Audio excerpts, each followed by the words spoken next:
Hello students, अब हम पढ़ते हैं पोस्ट फर्टिलाइजेशन के बाद में क्या होता है।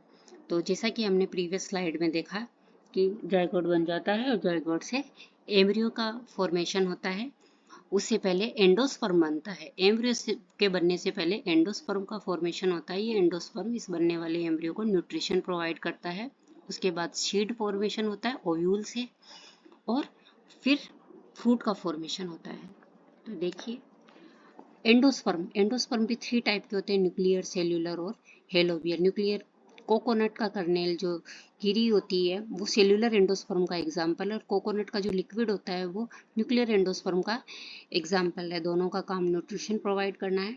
न्यूक्लियर और सेल्यूलर के बीच की जो इंटरमीडिएट स्टेज होती है एंडोस्पर्म की, वो इसे हेलोबियल एंडोस्पर्म कहा जाता है। इसमें दोनों ही चीज़ें हैं, सेल्यूलर एंडोस्पर्म के गुण भी है और इसमें न्यूक्लियर एंडोस्पर्म के गुण भी है। ऐसा मोनोकोट्स में पाया जाता है। ऐसा इस टाइप का हिलोबियल एंडोस्पर्म मोनोकोट में पाया जाता है। Next slide. यहाँ हम एम्ब्रियो की संरचना देखते हैं। ये डाइकोट एम्ब्रियो है और ये मोनोकोट एम्ब्रियो है। तो इसमें एम्ब्रियो के अंदर जो पार्ट होते हैं कि एम्ब्रियोनल एक्सिस होती है, और इसका नीचे का पार्ट हाइपोकोटाइल होता है, ऊपर का पार्ट एपिकोटाइल होता है। सेम ये बीन्स है, चने के सीड, और ये मोनोकोट जो गेहूं वगैरह है, कॉर्न का सीड है, मक्के का, ये एम्ब्रियो को रिप्रेजेंट कर रहा है। इधर हम देखते हैं ये 2 कोटिलिडन हैं जो कि डाइकोट्स में होते हैं। डाइकोट का एम्ब्रियो और ये मोनोकोट का एम्ब्रियो है। इसमें जो कोटिलिडन होता है वो लेटरल साइड में झुका हुआ होता है, इसे स्कूटेलम कहते हैं, और एक ही कोटिलिडन पाया जाता है। इसके अंदर 2 पाए जाते हैं। एम्ब्रियोनल एक्सिस का अपर पार्ट एपिकोटाइल कहलाता है और एम्ब्रियोनल एक्सिस का लोअर पार्ट हाइपोकोटाइल कहलाता है। एपिकोटाइल प्लूम्यूल पर जाके टर्मिनेट होता है, हाइपोकोटाइल रूट के पर जाकर टर्मिनेट होता है। ऐसे ही यहाँ मोनोकोट के अंदर जो एम्ब्रियोनल एक्सिस का नीचे पार्ट है हाइपोकोटाइल, ये रूट केप पर टर्मिनेट होता है। एक शीत और होती है इसमें, कोलियोराइजा कहलाती है।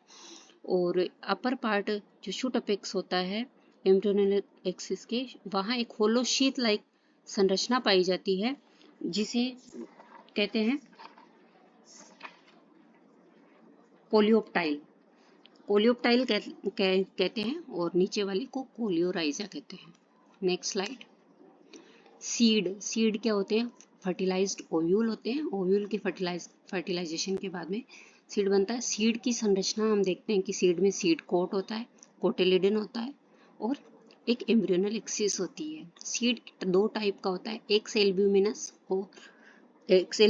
या नॉन एल्ब्यूमिनस, और या एल्ब्यूमिनस। एक्स एल्ब्यूमिनस मतलब कि जो स्टोरेज पोर्शन उसमें, जैसे कि एनपी और ग्राउंड नट। इसमें नॉन एल्ब्यूमिनस या एक्स एल्ब्यूमिनस का मतलब है एल्ब्यूमिन नहीं पाया जाता। एल्ब्यूमिनस स्टोर रूप में प्रेजेंट नहीं होता है, तो इसके एग्जाम्पल है मूंगफली और मटर।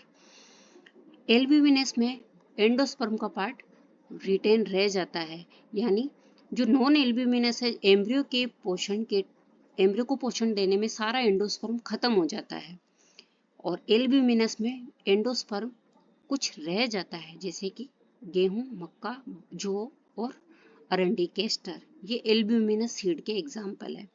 उसके अलावा अगर न्यूसीलस रिजिडुअल फॉर्म में रह जाता है तो इसे कहते हैं पेरिस्पर्म सीड। ऐसा ब्लैक पेपर और बीट में होता है। फ्रूट 2 टाइप के होते हैं। Fruit develop from the ovary, true fruits, और जो फॉल्स फ्रूट होते हैं वो थैलेमस, ओवरी से तो बनते ही हैं, उसके अलावा थैलेमस भी उसमें फ्रूट फॉर्मेशन में भाग लेता है। तो इसके एग्जाम्पल है फॉल्स फ्रूट के एप्पल, केशव मतलब काजू, और स्ट्रॉबेरी। अब हम पढ़ते हैं पोलीएम्ब्रियोनी। पोलीएम्ब्रियोनी इन प्लांट। पोलीएम्ब्रियोनी नाम से ही पता चल रहा है बहुत सारे एम्ब्रियो। जब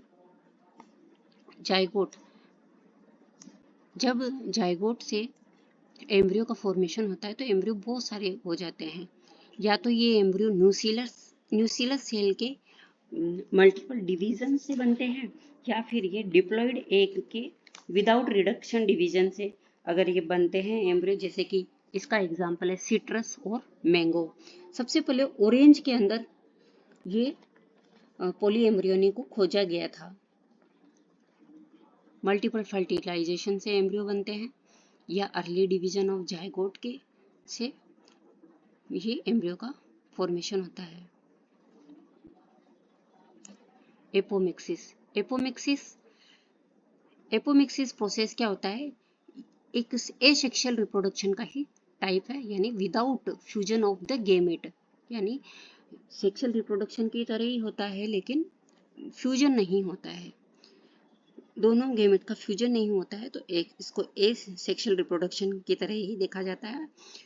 ऐसा एस्ट्रेसी फैमिली और ग्रासिस यानी पोएसी फैमिली में सीड का बनना विदाउट फर्टिलाइजेशन, इसे एपोमिक्सिस कहा जाता है। तो इस प्रोसेस में आर्टिफिशियल हाइब्रिडाइजेशन मेथड या जो हाइब्रिड सीड इंडस्ट्री में एपोमिक्सिस का काफ़ी यूटिलिटी है एपोमिक्सिस की, और प्रेजेंट टाइम में इसकी काफ़ी इम्पोर्टेंस है हाइब्रिड सीड इंडस्ट्री में, क्योंकि हाइब्रिड सीड को हर साल फार्मर के लिए लेना बहुत कॉस्टली पड़ता है।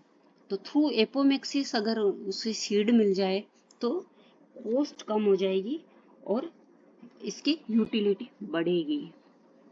Thank you.